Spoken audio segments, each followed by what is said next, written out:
South Africa is making the most of the World Economic Forum platform, and speaking at the event, Deputy President Cyril Ramaphosa says the South African economy does not allow investments in nuclear power plants for now.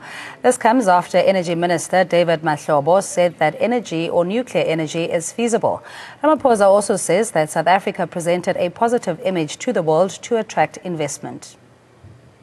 We go back home also with almost a bag full of investment commitments. Many of the business leaders that I have met here have said we are buoyed by this new mood in the country, and we want to assure you, Deputy President, the President of the ANC, that we've got this project and that project and that project on the line. This is precisely what we've been hoping to hear in terms of coming to our pilgrimage here to Davos, that we want to hear the investing world coming to us and telling us that your message is clear, it is positive, it is forward-looking, and it is the type of message that we can have confidence in. You are going to correct some of the missteps that you have had in the past, and we believe you, and we think we are able to reconnect with you and invest in your economy again. The nuclear plants, really, I mean, we've got to look at where our economy is. We've got excess power right now, and we have no money to go for a major nuclear plant building. And all of this really needs to be looked at in context, in the current context that we are in. And if, for instance, you've got excess power and you don't have the money, and we have already said that this nuclear process will be looked at within the broad context of affordability and what we currently have. And this is how it needs to be looked at. And if in our discussions, as we proceed with discussions, we find that it doesn't in the end really make sense because we don't have money, that is the type of discussion that we will have. We've had a very, very successful, if you like, pilgrimage as a South African delegation, what we call Team South Africa, to Davos. I think our journey here has paid enormous dividends. I think we're going back home filled with a great deal of confidence, of the confidence that the international investing community has in us. They have demonstrated that South Africa is still an important destination for investment. All the meetings that we have heard, we've had nothing negative that has been said about our country, and all what we've heard has been encouragement. You're on the right course, keep going, and we applaud you for this new era that has been unleashed in South Africa, and they're wishing us everything of the best. And U.S. President Donald Trump played the role of salesman-in-chief as he addressed the World Economic Forum in Davos, Switzerland. In his closing speech, Trump laid out his vision for international trade. Trump emphasized that America is open for business. Ahead of his speech, some recent policies of the U.S., such as imposing trade restrictions, were criticized by world leaders. Trump is the first sitting U.S. president to attend the Davos summit since Bill Clinton in 2000.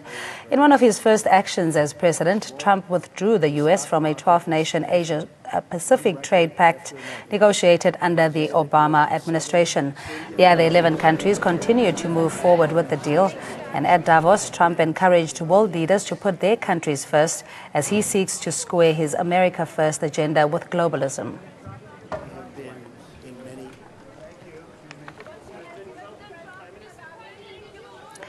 And joining us in studio is Tshepo Kgadima, Chairman of the Indian Ocean Rim Business Forum. And we have Professor Barry Hanyane. He's the professor with the Northwest University and a political analyst. David Crook is a global economist joining us from Atlanta, Georgia. He's with Atlanta Capital. Good evening to you. Thanks so much, Mr. Chair, for your time. Just your assessment about WEF, some saying that this is the best team that we could have put forward, saying the right tonality and the message is also correct. Yeah, I mean, interesting to notice that Donald Trump, I think, is the first sitting U.S. president since Bill Clinton in the year 2000. And I think with Donald Trump's attendance of the World Economic Forum this year, it just simply, I think, brought or increased pomp and ceremony for World Economic Forum. And outside of the pomp and ceremony, there is nothing else that really we can expect to come out of it.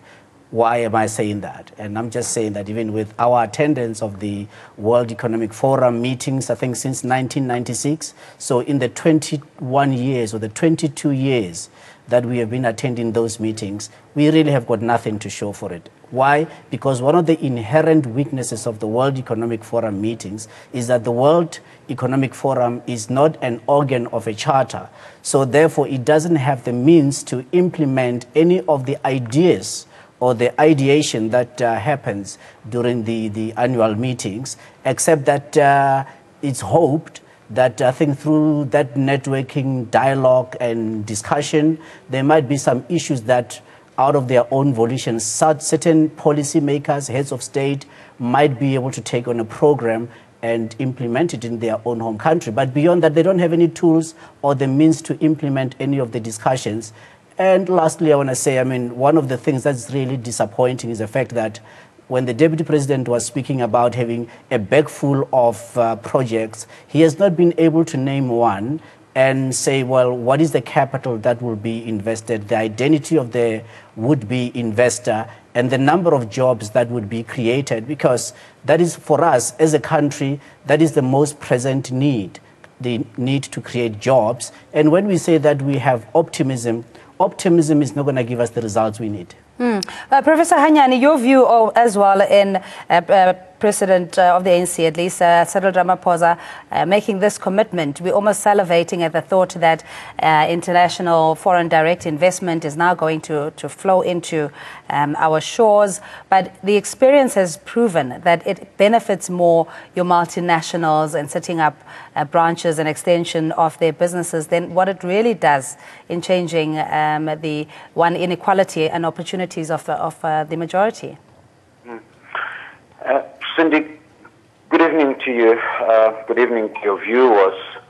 Look, it's very difficult to measure the excursion to Davos by the Deputy President and his entourage, especially on the basis that one would want to see these in tangible forms. But at the same time, we are seated with serious challenges in this country. The current account deficit is running away from the Treasury in staggering percentage, and that needs to be arrested as soon as possible. You're seated with unemployment that needs to be arrested as well. But at the same time, you still need friends outside of our economy who quite rightly must bring that much needed investment. At this point in time, I think it's early days to pinpoint exactly where that first investment will be forthcoming. Secondly, whether this investment, as promised, will indeed become the panacea to our solutions. I still wait to see the second leg of this process, and that being, of course, stimulating local confidence amongst our very own people to start waking up and talk local investment. It may well be good in terms of boosting the confidence that is much needed for our economy. And if you look at the Rand has also reacted favorably to these. But again, these are short gains.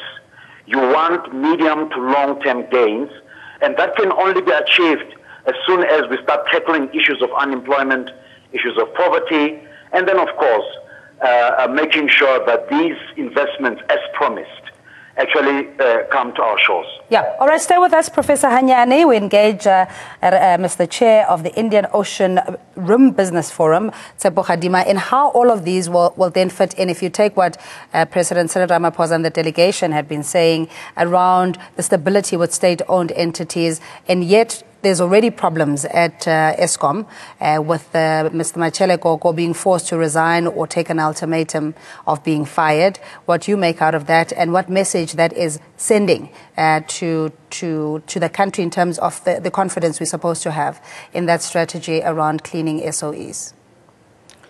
Well, I think one of the most puzzling and very lamentable things that we've seen is that the government still doesn't have a ghost of an idea on what reforms they need to bring into company law for our state-owned companies to be viable, successful, and to play the very important role they need to play in this economy. And that is exceedingly lamentable. And I don't get a sense that even the board that has been appointed at Eskom, for example, has got a sense of really what Eskom is about. A week has gone by. Tomorrow will be 7 days since they've been appointed, and yet they haven't been able to utter a word except to then go and process an unlawful directive, which even more regrettably came from none other than the Deputy President, whom we understand studied law, whom we understand led the process of the crafting of our Constitution. So there can be nothing more lamentable than that, to have somebody in that position who would then preside over unlawful directives, that because what that simply means is that the rule of law is henceforth suspended.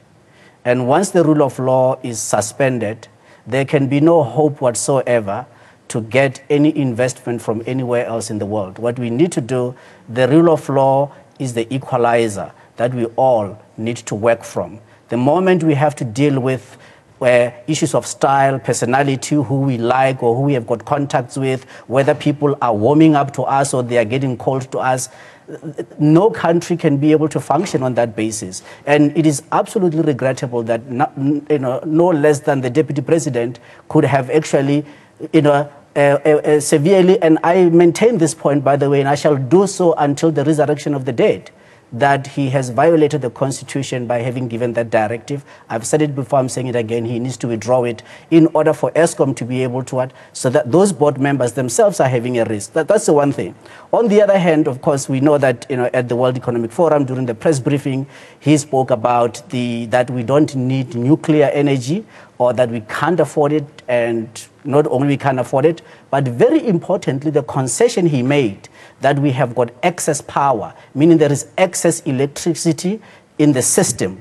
The question, therefore, that needs to be asked is that why would he then, as the Deputy President of the Republic and leader of government business, still continue to insist that Eskom must enter into power purchase agreements with the renewable energy power, independent power producers, who we know already the damage that they have caused onto Eskom's financials, and that he actually now is demanding that they should still continue when we've got excess electricity, despite the fact that there's in fact a court process that seeks to stop the signing of the power purchase agreements. Now, if you can have the government effectively finding reason to disregard that, again, it means it puts the country in an exceedingly untenable position, in that, well, how else are you going to be able to say, the world, come and invest here, for we are a country that is based on the rule of law, when the very government actually breaks the very laws that they purport to have passed. Professor Hanyane, is this a syndrome that we're suffering of personalities, as Tshepo suggesting that, and the reason why there is dysfunctionality and especially the leadership turnover is because of interference from government anyway? And is this an example of Deputy President's hand also now already destabilizing the leadership structure there? Well, Cindy, I have a different view to that. I mean, this was highly needed, especially from the executive, to make sure that they stamp some authority on matters of state-owned enterprises. The amount of damage that was borne by those who are already serving there surely has a negative impact in terms of running of our economy. And with him as the leader of business in Parliament, and then of course being in the executive, may very well be viewed as one of those political gestures that are aimed at stabilizing the SOE industry. And I'm hoping that going forward, there will be some sense of stability going forward. We will see the results and move away from this culture of seeing SOEs as nothing else but walking cash cows for those who have power and influence, and by and large proximity to them. And we end up with SOEs that do not work, waiting for government bailouts from time to time, instead of stabilizing that with capable individuals who can deliver according to their mandate. Tsepo, let's break it down in what we need to watch for closely, and especially when it comes to the very lucrative and strategic position that Eskom finds itself in, and whether these kind of changes that we're seeing are to be lauded, appreciated, or treated with cautious optimism. Look, it is often said that the price of freedom is eternal vigilance. We have to be eternally vigilant, and particularly when it comes to Eskom in terms of the very important role it plays in the economy. There is a long-held desire by the greedy profiteering privateers who want to see the breakup of Eskom so that they can take it up on the cheap. There are those that have already lined themselves up that they want to take transmission, therefore not only take the power lines that we see, which by the way are not worth much on the balance sheet of Eskom because they have been fully depreciated, and we know what depreciation is for. It's for nothing other than tax, but doesn't mean that the power line won't work for many more years to come, even though it's not worth much. So they want to buy it for nothing, but also buy land. Buy all the land where the power lines of Eskom runs all over the country, buy all of that land for nothing. Why would we agree? Why would we have government leaders agreeing to such? I mean, this is a serious violation of the Constitution, because they have taken oath of office in terms of the constitutional prescripts. Therefore, we expect them to protect and uphold the Constitution and the rule of law. Therefore, this desire to even kowtow to these greedy profiteers that they can take up generation, it goes one side, and then transmission goes the other side, distribution goes the other side. When Eskom, from inception, the manner in which it was designed as a company, the business model was for a integrated utility company, and hence it is one of the largest in the world, and you can't break it up. But we have here a situation whereby they are trying to break it up. So what we need, and I'm challenging them, I'm challenging the board that has just recently been appointed to absolutely declare where they stand on this need or this desire to try and break up Eskom and give it to the privateers. On the other hand, I'm challenging the government to clearly articulate where they stand. I'm challenging all the stakeholders, because there is this desire that create dysfunctionality and then you come up with a solution. The solution you come up with, of course, is that of what? Taking this enterprise. And once it is taken, we've got enough case history, whether we're talking about Australia, New Zealand, we're talking about Spain, Portugal, we're talking about Greece, we're talking about the United Kingdom, everywhere else where this recipe that is now brought upon South Africa has been, it has been absolutely catastrophic for those economies. Why would we then still be going the same route or being pushed to go the same route? And then the role of the bankers that were on tour with Mr. Ramaphosa to the World Economic Forum, that they need to be inquired into in terms of what is their keen interest and their keen desire, particularly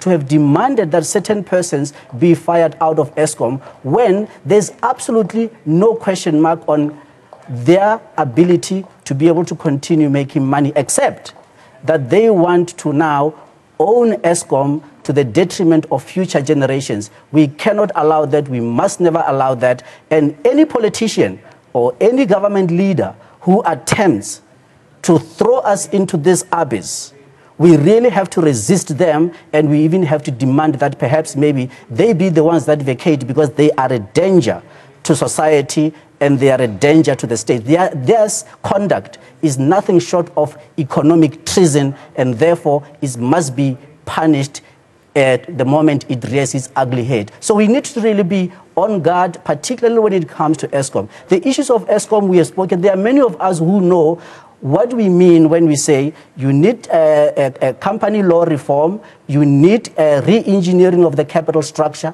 So therefore, it is taken for granted that anybody who gets appointed to be on the board of Eskom should ordinarily have an appreciation, understanding, knowledge, experience and expertise on what these key issues are that will get Eskom on a growth trajectory, sustainable trajectory, and move away from this unlawful conduct that they are doing, because it breaks the constitution. We are not safe at all whatsoever as a nation. Especially as a developmental nation that needs some level of protectionism. Thank you so much for that, Tsepo. We joined on via Skype David Crook, a global economist, or he's on the phone line, joining us from Atlanta, Georgia. Good evening to you, Mr. Crook, and thanks so much for your time. I mean, we're just talking about, of course, our situation in Africa is vastly different from the developed nations, and the concern of the interest of investors almost dictating the shedding off of national assets for the interest of their own wealth creation. Is this something that emerging markets ought to be looking out for? Well, indeed. I mean, quite correctly, you assume that there are different criteria for investment opportunities, whether it be in a developed or a developing nation. So there's no question they're not one and the same. With that, the developed world and the capital that sits in the developed world looks at the risk profile of their investments, no matter how it is. There are currency exchange issues and many others. So we would expect some kind of return that's higher than you might see in a normal developed investment opportunity. With that being said, it therefore, by definition, implies that we have to have some kind of change in terms of the outlook from developing markets such as South Africa, Brazil, and the like, and they have to adhere somewhat to the requirements of the capital providers. That's just the bottom line. It's the reality. It's the way it is.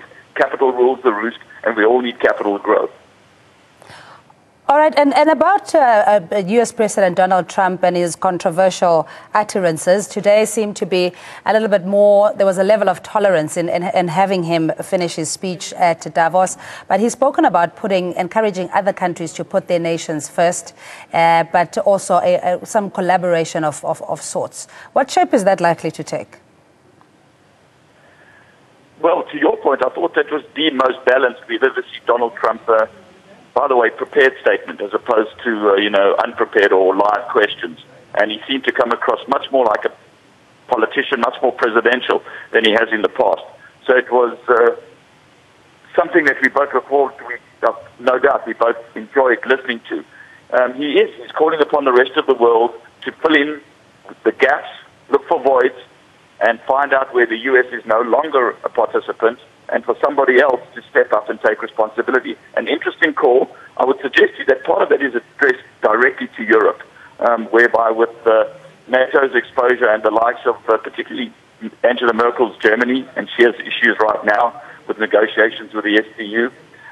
But that being said, I think she's really pointing to the likes of them, saying it's up to you to protect your own borders, to protect your own geography. We're not stepping in any longer. Interesting times, and certainly I thought that was very presidential talk, a message that maybe not everybody wanted to hear, but it came across clearly and succinctly. All right, so Mr. Crook, thank you so much for your time. That's David Crook, a global economist joining us from Atlanta, Georgia. And Tsepo Kgadima is the chairman of the Indian Ocean Rim Business Forum. And Professor Bere Hanyane is with the University of the Northwest and a political analyst. Much appreciated indeed. We'll take a quick break and we'll see you shortly.